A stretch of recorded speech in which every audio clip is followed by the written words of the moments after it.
Je vais prêcher, je vais libérer le feu de Dieu. Quelqu'un dit Amen. Amen. Je sens une envie pressante de prophétiser sur quelqu'un. Je veux libérer quelque chose dans ton atmosphère. Amen. Lorsque je priais, Dieu me dit qu'il va guérir quelqu'un. Je ne sais pas de qui il s'agit. Je ne sais pas pourquoi tu es là. Mais Dieu me dit qu'il va faire un miracle dans la vie d'une personne. Amen. Il y a quelqu'un qui va rentrer chez lui avec le miracle de Dieu. Amen. Et nous allons traiter la puissance de la parole. Quelqu'un dit Amen. Amen. J'avais prévu ça plus tard dans la haute spiritualité. Et voici que la servante de Dieu Fleur a touché certains points. Et je veux qu'on puisse rester dans cette atmosphère. Prends avec moi Ézéchiel chapitre 37. C'est un passage que nous connaissons tous, mais nous allons le voir de manière prophétique.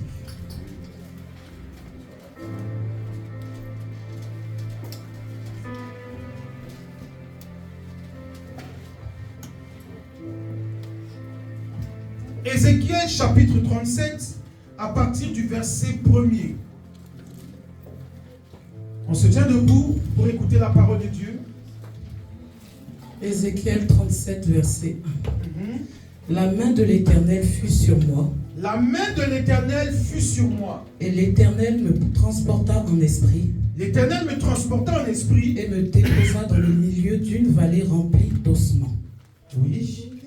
Il me fut passé auprès d'eux, tout autour, et voici, il était fort nombreux à la surface de la vallée, et ils étaient complètement secs. Oui. Il me dit, Fils de l'homme, ces eaux pourront-ils revivre? Je répondis, Seigneur éternel, tu le sais. Il me dit, prophétise sur ces eaux, et dis-leur, ossements desséchés, écoutez la parole de l'Éternel. Quelqu'un dit Amen bien. Amen. Oh, quelqu'un dit Amen très très bien. Amen. Assieds-toi. Je sens vraiment la gloire de Dieu. C'est pas possible. Je sens quelque chose dans l'atmosphère. Regardez ce que la Bible dit. La main de l'Éternel fut sur moi, et l'Éternel me transporta en esprit et me déposa au milieu d'une vallée remplie d'ossements. Ézéchiel était à un point. Il était dans un endroit et la Bible déclare que Dieu va le prendre et il va le transporter. C'est-à-dire que Dieu va le faire entrer dans une vision. Dieu va faire entrer Ézéchiel dans une vision. Il va le transporter, il va le saisir en esprit et l'envoyer dans une vallée où il y avait des ossements desséchés. Dieu envoie Ézéchiel dans un endroit qu'il ignore. Et Dieu lui pose une question.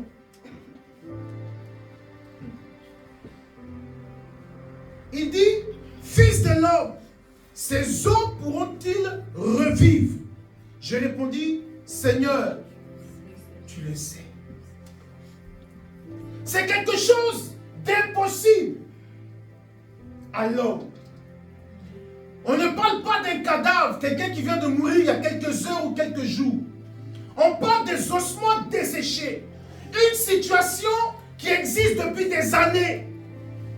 Il n'y a plus de vie. Tout est mort. On dit ossements desséchés. Déjà un os là, il est sec. Mais on dit desséché. Ça veut dire que ce qui est sec a séché. Ça veut dire qu'il n'y a plus de possibilité. On ne peut plus revenir en arrière. Et Dieu ose dire à un homme mortel, est-ce que ces eaux-là peuvent revivre? Je veux dire à quelqu'un ce jour, est-ce que ce qui est mort dans ta vie, tu penses que ça peut revivre?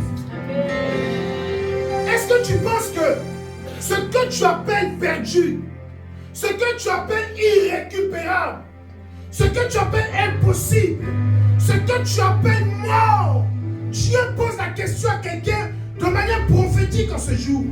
Est-ce que tu penses que ce que tu as perdu il y a 10 ans, on n'en parle plus, c'est terminé? Je dis, est-ce que tu penses que cela peut revenir aujourd'hui? Voici la question que Dieu pose à Ézéchiel. Est-ce que tu penses que l'impossible peut devenir possible? Ce matin, je veux poser la question à quelqu'un. Est-ce que tu penses que ce qui est impossible peut devenir possible pour toi ce matin? Peut-être qu'un médecin a déclaré que tu étais malade et que la maladie était inguérissable, incurable. Peut-être que tu as perdu une forte somme d'argent. Dieu te dit, est-ce que tu penses que ça peut réapparaître sur ton compte? Alors, il y en a qui vont dire, mais c'est une folie. Mais c'est ça qu'il était question avec Ézéchiel. C'est une folie. Quelque chose qui est mort, tout le monde sait. Dieu demande, est-ce que toi tu penses que ça peut revenir? Vous savez, cette semaine, il y a une fille qui me suit sur les réseaux. Une jeune fille, elle est aux États-Unis, elle est mariée avec son mari, elle traverse des problèmes difficiles. Et je lui ai dit, est-ce que tu penses que si on prophétise sur ta situation, ça peut changer? Elle dit, je crois. Pendant le live, on a prophétisé. Elle me dit, pasteur, j'attendais de l'argent, mais le montant qui est arrivé n'est pas celui qui devait arriver. J'ai dit, comment ça? Elle me dit, le montant qui est arrivé n'est pas normal. Elle dit, il y a une somme d'argent qui est apparue sur mon compte bancaire. Je lui ai dit, Dieu a dit à Ézéchiel, prophétise. Je veux dire à quelqu'un ce matin que l'impossible n'est pas le langage de Jésus-Christ. Amen. Tout ce qui est impossible, c'est le langage de Dieu.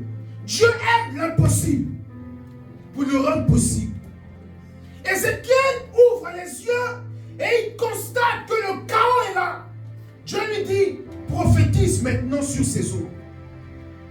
Je veux dire à quelqu'un, dans la haute spiritualité, il faut apprendre à prophétiser sur la circonstance de ta vie. Souvent, il y a des choses qui arrivent. C'est parce que tu acceptes et que tu ne parles pas.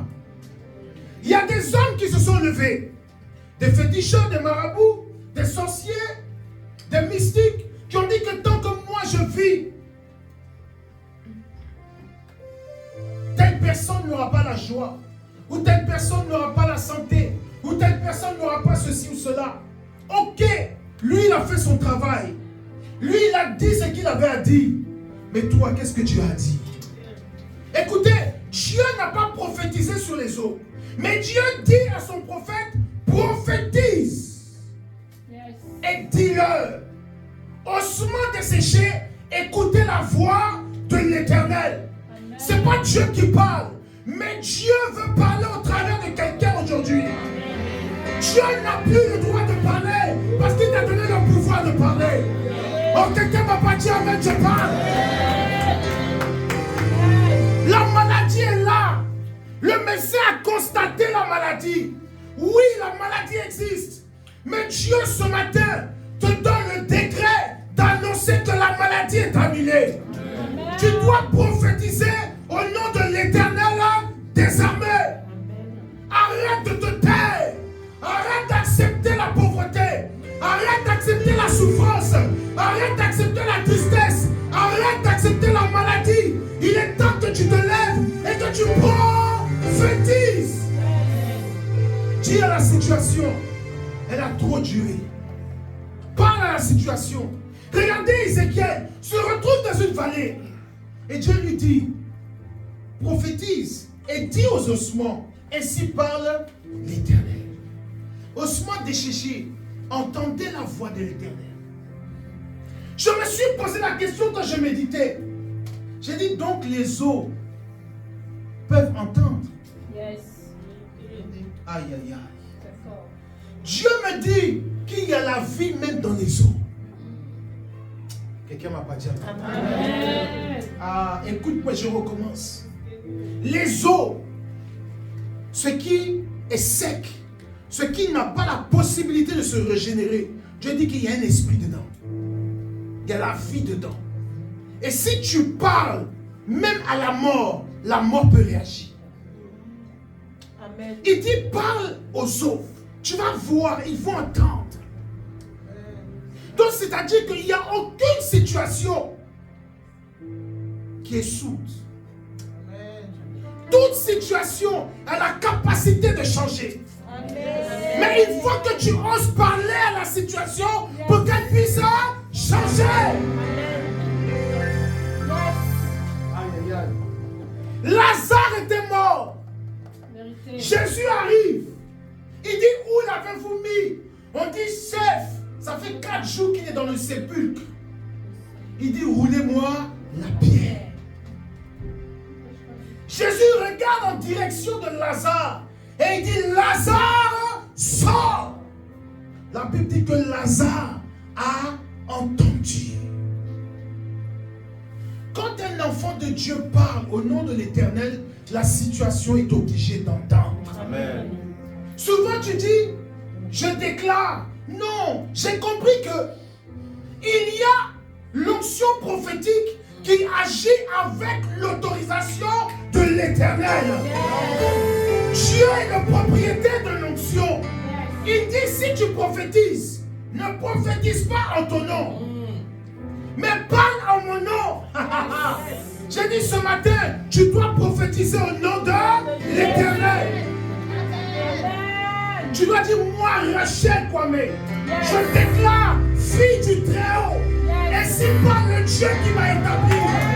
Je déclare, j'annonce, je prophétise. C'est comme ça que nous devons parler. Moi, Flora, servante du Dieu vivant, au nom de l'Éternel, pauvreté, regarde-moi bien. Je déclare qu'à partir d'aujourd'hui, tu prends tes bagages et tu sors de ma maison. J'ai compris que Ézéchiel n'a pas parlé en son nom, mais Ézéchiel a parlé au nom de celui qui l'a envoyé. Dans la haute spiritualité, nous parlons au nom de quelqu'un. Aïe aïe aïe. Pour que ta parole ait de l'influence, tu ne dois pas parler en ton nom, mais tu dois parler au nom de celui qui t'a envoyé. Écoutez, quand tu vas quelque part et que tu es ambassadeur, tu parles au nom du président. Or, la Bible dit dans le livre de 2 Corinthiens que nous sommes les ambassadeurs de Jésus-Christ. Donc nous ne parlons pas en notre nom. Nous ne prophétisons pas en notre nom. Nous n'annonçons pas les oracles en notre nom. Mais nous annonçons cela au nom de celui qui m'a envoyé. Donc quand toi tu te lèves et tu dis non, je prends autorité. Tu prends quelle autorité? Dis, je récupère le pouvoir de mon Père. Et je déclare au nom de celui qui m'a établi. J'ai compris qu'en fait, nous travaillons dans l'alliance de quelqu'un. Tu n'es pas le propriétaire de la grâce, mais il y a un propriétaire qui t'accorde la grâce. Ézéchiel dit, je déclare que les eaux qui sont desséchées depuis des siècles et des années, écoutez la voix de l'Éternel. Ce n'est pas Dieu qui parle, c'est Ézéchiel. Mais Dieu se substitue à Ézéchiel. Dieu envahit Ézéchiel. Et quand Ézéchiel parle, ce n'est plus lui qui parle, mais c'est Dieu qui parle en lui. Alors j'ai compris quand l'apôtre Paul dit que si je vis, ce n'est plus moi qui vis, c'est Christ qui vit en moi. C'est-à-dire que lorsque je prêche, ce n'est pas moi qui prêche, mais c'est le Christ qui prêche en moi. Lorsque je prie, ce n'est pas moi qui le fais, mais c'est le Christ qui le fait en moi. Lorsque j'adore, lorsque je dors, lorsque je marche, lorsque je cours, lorsque j'entreprends une chose, dis-toi que ce n'est pas toi qui le fais, mais c'est celui qui vit en toi qui le fait. Et celui qui est en toi, la Bible dit qu'il est plus fort que celui qui est dans le monde. Il est plus grand que tes adversités. Il est plus grand que la maladie. Il est plus grand que la stérilité. Il est plus grand que le chômage. Il est plus grand que la mort. Arrivé un moment, tu dois arrêter de vivre. Et laisser le roi de gloire vivre à travers toi. Arrête de réfléchir. Non, La situation va me tuer. Tu réfléchis trop. Laisse-le vivre en toi. Lui, il a vaincu la mort. Il va vaincre ta difficulté.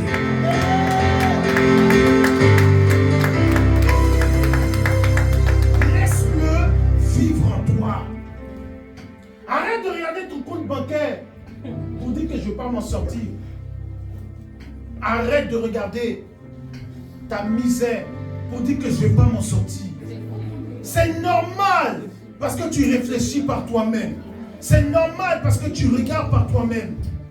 Mais si tu avais le regard de l'aigle, si tu avais le regard d'Adonai, tu verrais ton compte bancaire passer de moins à plus. Oh, j'ai dit quand cette jeune soeur m'a appelé, je reçois un message à 6 heures et des poussières. Elle me dit, pasteur, le live de mardi, tu nous as dit de prophétiser pendant le live. On était en train de parler. 2 jours après, je reçois un virement bancaire. Je ne sais d'où vient le montant, mais c'est extraordinaire. Je me suis arrêté, j'ai dit, non, Dieu fait les choses. Simplement, c'est à nous de comprendre que si tu regardes la situation pour dire qu'elle va te tuer, elle va te tuer. Mais si tu la regardes avec l'œil de Dieu, tu verras qu'elle n'a pas de pouvoir. Amen. Oh, j'ai aimé un jour un homme de Dieu qui disait, quand toi tu regardes le problème comme ça, il y a quelqu'un qui regarde le problème comme ça. Il dit, toi tu regardes en haut, mais Jésus regarde en bas. C'est trop petit pour ton Jésus. Et je déclare ce matin, parole de Jésus-Christ, ainsi parle le Dieu qui m'a établi, tu sortiras victorieux. Je dis, tu sortiras victorieux. Celui qui se lève, qui dit Amen.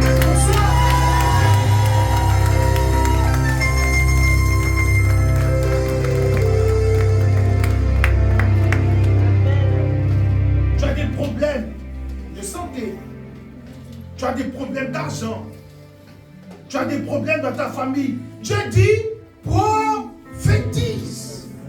Parle. Dis quelque chose. Quand la Bible te dit, au commencement était la parole. La parole était avec Dieu et la parole était Dieu.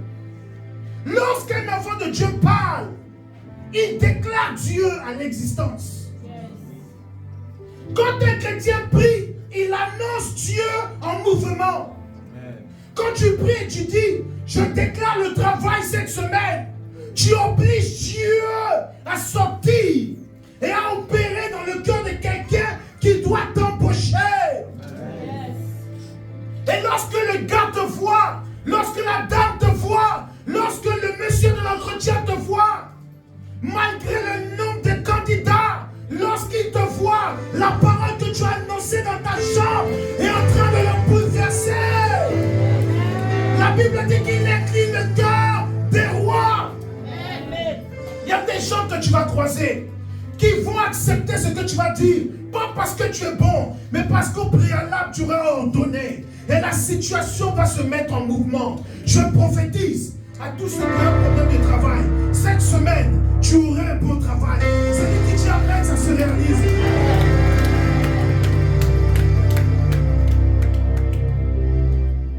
Tout dépend de ce que tu es capable de dire. Souvent, il y en a qui disent, ah, j'ai prophétisé, là j'ai un problème de 2000 €. J'ai prophétisé 2000, mais est-ce que vraiment 2000 ça va venir? Si tu parles comme ça, il faut laisser. La Bible déclare que l'évangile est une folie pour celui qui croit. J'ai dit, quand tu es chrétien, tu es un malade, un zinzin de Dieu. Tu crois des choses extraordinaires. Tu emmènes à l'existence ce qui n'existe pas. Tu fais sortir l'esprit et tu le rends naturel. Tu emmènes à l'existence l'invisible à devenir visible. C'est une folie. Souvent tu es là, tu pleures. Seigneur, où es-tu? Dieu dit prophétise. Parle, je suis en toi. Je vis en toi. Crois seulement et tu verras la gloire de Dieu. Élisée a dit, si l'onction de mon Père est sur le vêtement, alors que les yeux soient ouvertes. Il a parlé. Et l'onction de son Père s'attachait aux vêtements. Et lorsqu'il a frappé les eaux se sont ouverts. Sinon, c'est un habit. Mais parce qu'il a dit, si l'onction de mon Père est dans ce vêtement, il a osé parler. Si le Dieu que je sers est vivant, cette semaine, tu rendras témoignage.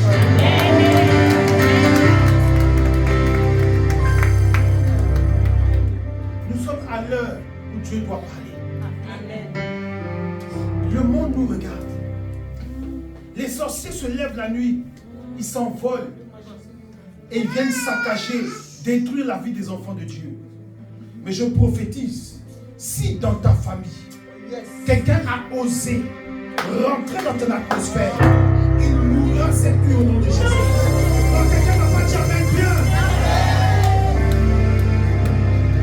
Je prophétise, je verrouille et je ferme toutes les portes.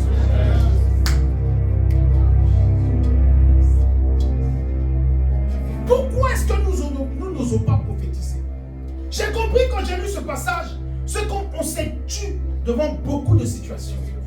On a pleuré devant des courriers. On a pleuré devant des mauvaises nouvelles. Oh, tu devais regarder la mauvaise nouvelle et dire, ça ne m'arrange pas. Je prophétise que si c'est inscrit dans vos machines, à partir d'aujourd'hui, c'est effacé. Écoutez, l'alliance te donnera raison même quand tu as tort. Est-ce que vous savez ça? L'alliance te donne raison même quand tu as tort. Même si tu as fait une erreur, l'alliance te donnera raison. Oh, quelqu'un n'a pas compris. Écoutez, la grâce là, elle est imméritée. Et nous sommes dans l'alliance de Jésus-Christ. Et dans la haute spiritualité, l'alliance est le niveau suprême. Écoutez, Dieu dit qu'il ne pourra jamais abandonner Israël. Pourquoi? Parce qu'il a contracté une alliance avec eux. Et il dit que cette alliance, il dit à Abraham, cette alliance-là, va pas simplement agir pour toi, mais va agir sur toute ta descendance. Aujourd'hui, nous regardons les faits, nous regardons la télé, nous voyons tout ce que Israël fait. Qui parle? Qui peut parler? Qui peut même dire qu'il va se lever? Les gens sont là, c'est pas normal, c'est pas normal, c'est pas normal. Mais agissez, ils ont une alliance. Et on a peur de s'attaquer à l'alliance. Je vais vous dire quelque chose. Abraham arrive en Égypte. Abraham commet une erreur, il ment. Il dit, Sarah, c'est ma soeur. C'est pas ma femme.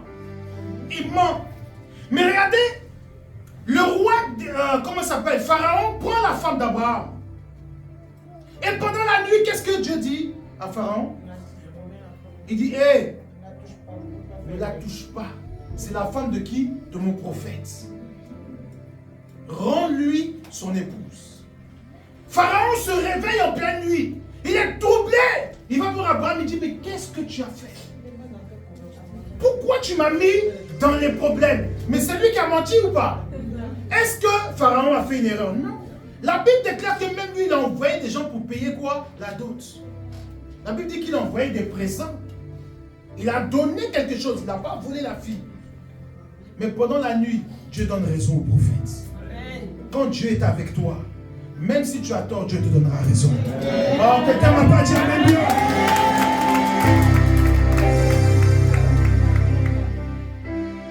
Le sorcier va se lever.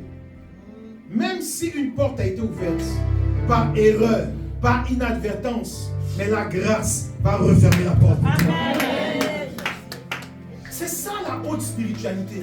Les gens ne savent pas que être chrétien, c'est une grâce. Parce qu'en fait, c'est ce que j'expliquais la semaine dernière, que nous vivons encore sous la loi. Ceux qui disent que la loi là est passée, ils n'ont pas compris l'évangile. La loi existe toujours. Mais la Bible dit que la grâce vient surabonder sur la loi. C'est-à-dire que celui qui est en Christ, il est soumis à la loi. Mais lorsque la loi veut grâce vient surabonder. Oh, je déclare ce soir, quel que soit l'œuvre de tes ennemis, la grâce va surabonder. Je dis la grâce va surabonder. Je dis la grâce va surabonder. Ils vont se lever, mais la grâce va expier la condamnation. Nous sommes des enfants de la grâce. Lorsque la loi nous condamne, lorsque la sorcellerie nous condamne, parce que nos parents ont fait des erreurs, ils ont adoré des divinités, ils ont adoré des choses, et aujourd'hui ça nous condamne. C'est la loi, qu'on le veuille ou pas. Car la Bible déclare que la malédiction peut se répandre de génération en génération. C'est une loi, et Dieu dit qu'il ne se répand pas et il ne va pas au-delà de ces lois. Donc ça y est là. Mais la Bible déclare que quand Jésus intervient, Dieu permet que Jésus soit quoi? Au-dessus de la loi. Et Jésus marche sur la loi. Et Jésus dit que la loi a été faite pour l'homme et non l'homme pour la loi. Et moi je suis le fils de l'homme. Écoutez, Jésus va démystifier la loi. Vous pensez que la loi est au-dessus, mais je suis la loi. Et je suis venu pour l'accomplir et ajouter quelque chose de nouveau. Quiconque invoquera le nom du Seigneur sera sauvé. Amen. Donc ce qui veut dire que tu étais condamnable. Mais si tu oses ouvrir la bouche pour invoquer le nom de Yeshua, tu seras libéré. Amen. Ce matin, je veux simplement que tu prophétises. Simplement que tu parles. Simplement que tu dises un mot à la situation. Ne te tais plus, chrétien. Enfant de Dieu, arrête de pleurer. Lève-toi et dis à la maladie, dis à l'échec, dis à la pauvreté, dis au malheur que c'est terminé. Si tu ne parles pas, rien ne bougera. Dieu aurait pu redonner la vie aux ossements desséchés, mais il a dit à Ézéchiel, je vais t'apprendre quelque chose. Quand c'est gâté, Jésus peut arranger. Quand c'est pourri, Dieu peut redonner la vie. Il dit simplement, prophétise au nom de l'Éternel. Aujourd'hui, je veux déclarer sur la vie de quelqu'un le changement de situation. Amen. Tu n'as plus le droit de souffrir. Tu n'as plus le droit de pleurer. Tu n'as plus le droit d'échouer. Tu as le droit de dire à l'échec de partir. Si hier tu as échoué, aujourd'hui tu réussiras. Job 38, Dieu parle à Job et lui dit, est-ce que tu as déjà prophétisé? Tu as déjà déclaré? Tu as déjà parlé au matin? Job, est-ce que tu as déjà parlé à la nature? Job, parle, prophétise, dis. Est-ce que tu as déjà ordonné que la terre tremble devant le méchant afin qu'il soit englouti? Est-ce que tu as déjà annoncé ces choses et tu te plains? Dieu ce matin te dit, quand ça ne va pas, élève la voix et prophétise. Vous savez, prophétiser est différent de prier. Quand tu pries, tu demandes. Quand tu prophétises, tu ordonnes. Quand tu as prié et que ça n'a pas bougé, prophétise. Je vous dis, je parlais comme ça avec Maman Lito. Les gens posent la question, mais pourquoi il y a telle situation encore? Pourquoi on est encore obligé de faire telle offrande, telle offrande? On est toujours en train de faire des choses. Je lui ai dit, ceux qui font toujours les mêmes choses, c'est normal. C'est parce qu'ils sont encore sous la loi. Vous savez, les autels là, c'est biblique.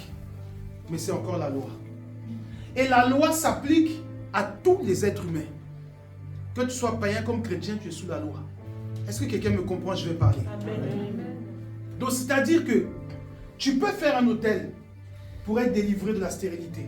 Tu peux faire un autel pour faire des affaires. Et tu en feras toute ta vie. C'est normal. Tu auras 10 000 hôtels à faire pour 10 000 situations. Mais quand tu rentres dans la haute spiritualité, que tu deviens enfant de Jésus-Christ, qui n'est pas lié par la chair ni le sang, mais qui est en Jésus-Christ, né de nouveau. Aïe, aïe, aïe, aïe, aïe. Il y a un autel qui existe et qui surpasse tous les autels. Et quand tu bâtis sur cet autel, il s'appelle le roc. Amen. La Bible déclare qu'il est l'offrande expiatoire. Expiatoire.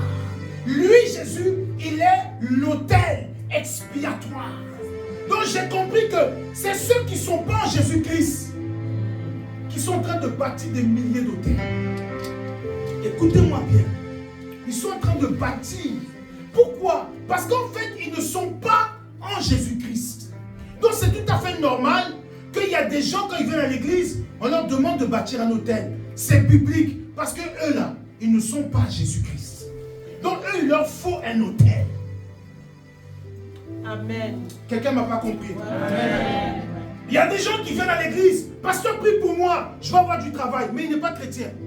Alors eux, il faut qu'ils bâtissent un autel. C'est obligé. Il y a une femme, je prie pour de multiples musulmans en ligne. Elle me dit, ah pasteur, nous on fait à la parole, hein, toi-même tu sais. Mais je sais que Jésus est capable. C'est ça que j'ai dit à mon retour, des gens comme ça là, ils vont bâtir autel. Mais quelqu'un qui est né de nouveau, qui a été racheté par le sang de Jésus. Ah. La Bible dit qu'il n'y a plus de condamnation pour ce genre de personnes. Amen. Donc dans quel camp est-ce que tu es? Dans quel camp est-ce que tu es? Si tu es en Jésus, alors tu n'as plus besoin de bâtir de multiples hôtels. Fais parler ton hôtel. Oh, quelqu'un va pas dire bien. J'ai dit, si tu es en Jésus, fais parler ton hôtel. L'hôtel que tu dois faire parler, c'est l'hôtel de Jésus-Christ. Amen. Écoutez-moi bien. Lorsque nous sommes enfants de Dieu, il y a quelque chose qui se passe. L'alliance, c'est l'autel de Jésus-Christ. Suivez-moi bien, s'il vous plaît. J'ai fini mon message. L'alliance, c'est l'autel parfait. Alors, quand on vient devant l'autel, qu'est-ce qu'on fait? On renouvelle quoi? Notre alliance. C'est tout ce que tu dois faire. Tu n'as pas besoin de prendre un autel pour dire pauvreté, quitte, stérilité, quitte. Non, tu viens devant l'autel. Écoutez-moi bien. Quand chaque dimanche tu viens ici pour mettre ton offrande, tu sais ce que tu es en train de faire?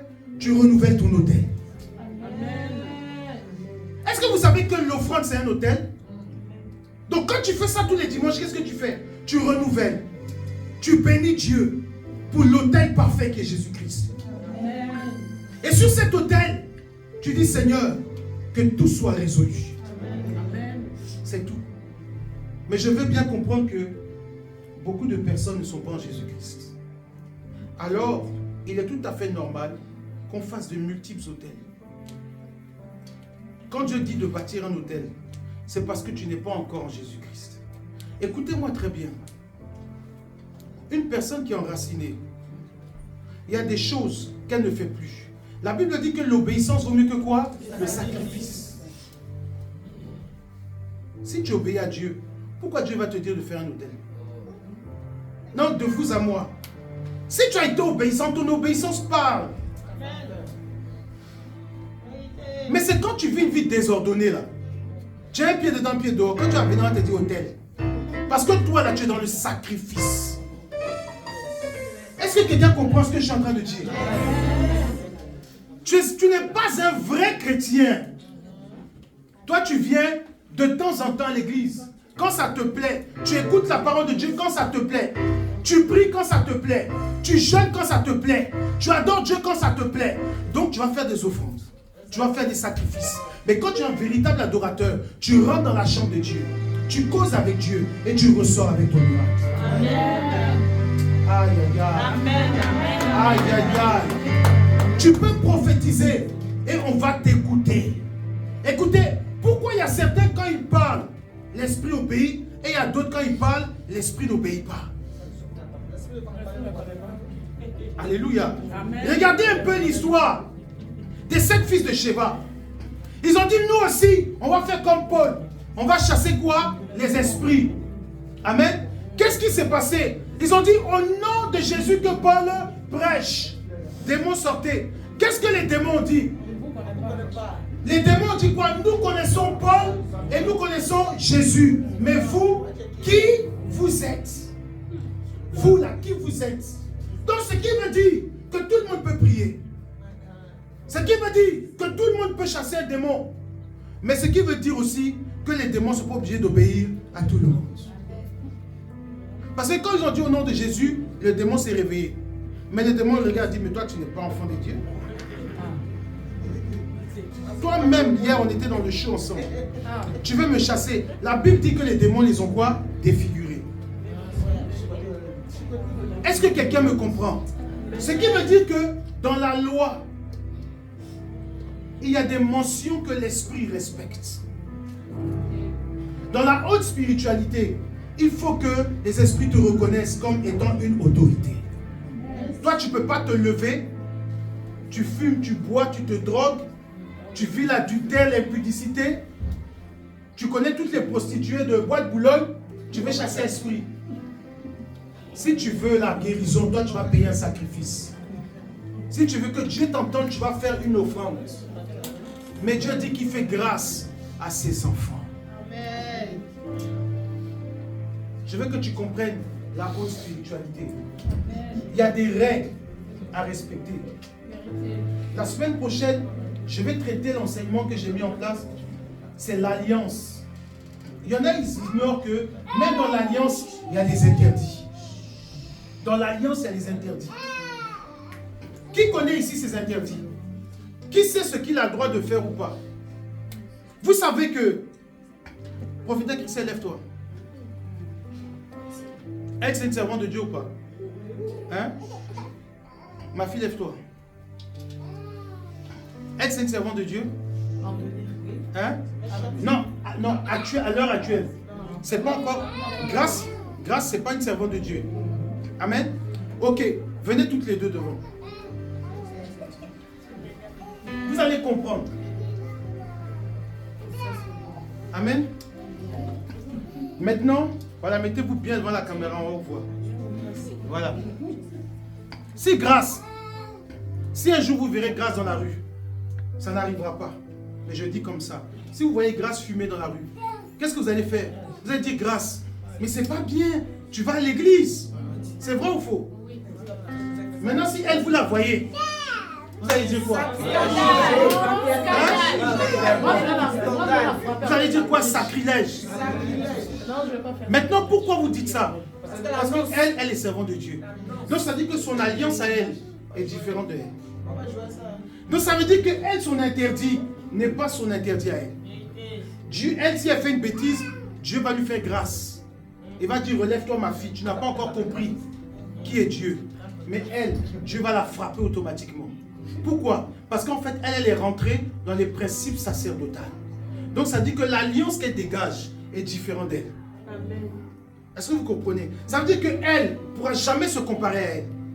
Et elle, vice versa. Elle ne pourra pas dire, mais elle a fait, Dieu dit rien. Parce qu'elle, elle est différente aux yeux de Dieu. Ça dit que Dieu ne nous regarde pas tous de la même manière. Donc arrêtez de dire que lui, il a fait. Et puis Dieu lui a rien dit. Moi, quand je fais, Dieu me punit. Parce qu'en fait, vous n'avez pas la même alliance. Est-ce que vous me comprenez? Oui, question? Mais elle est chante. C'est pas servante de Dieu. Non, je ne parle pas de chantre. J'ai pris deux personnages. J'ai dit, elle n'est pas servante de Dieu. Elle est servante de Dieu. J'ai pris cet exemple. D'accord? On n'a pas pris sa fonction. Je n'ai pas pris la fonction. J'ai dit qu'elle, elle vient à l'église. D'accord? Elle vient à l'église. Elle est en train d'apprendre Dieu. Mais elle est déjà dans le service. Elle a des interdits qu'elle n'a pas. Ça, c'est la haute spiritualité. C'est-à-dire que quand tu arrives à un certain niveau, il y a des choses que tu n'as plus le droit de faire. Que les autres vont faire. Mais toi, si tu fais, tu meurs. Est-ce que vous comprenez? C'est pour cela qu'il y a des gens, ils ne comprennent pas pourquoi ils sont en retard. Parce qu'en fait, tu ne respectes pas tes interdits. Amen. Écoutez, tout le monde ici, on a des interdits, s'il vous plaît. On a des interdits à un niveau bien précis. Amen. On a des interdits à un niveau bien précis.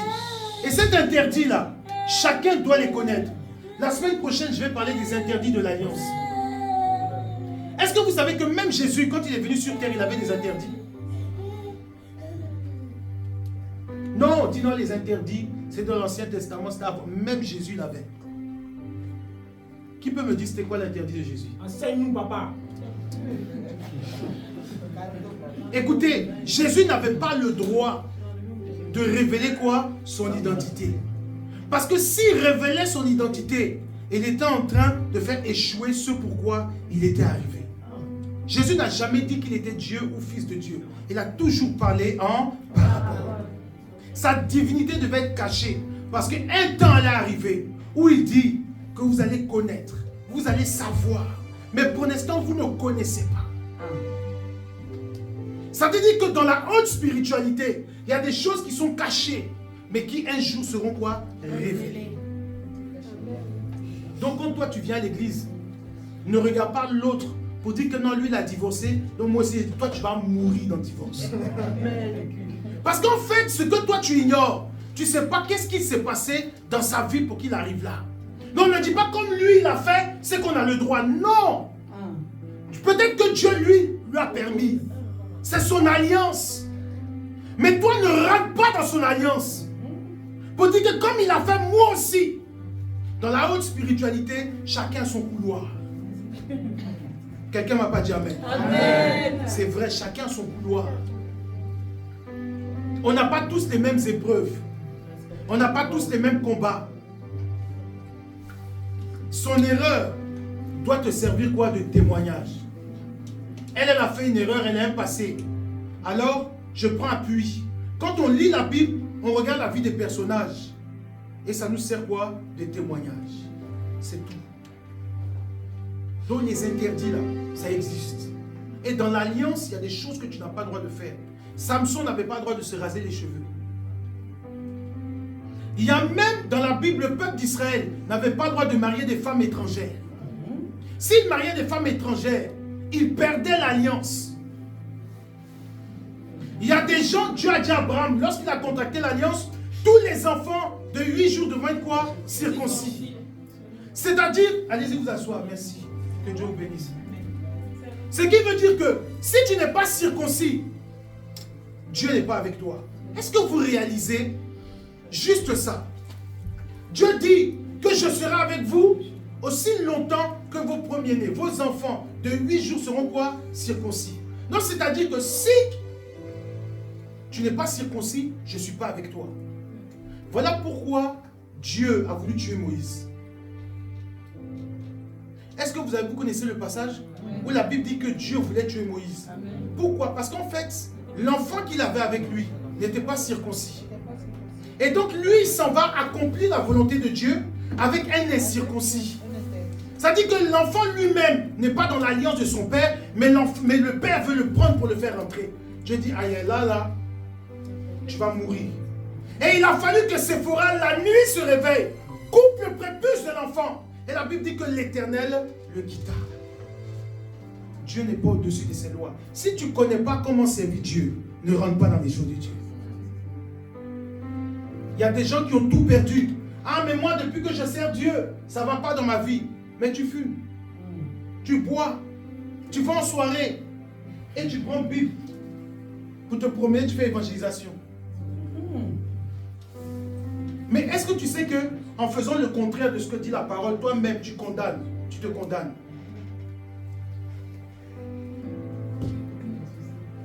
Affaire à suivre la semaine prochaine. Est-ce qu'on peut acclamer Jésus?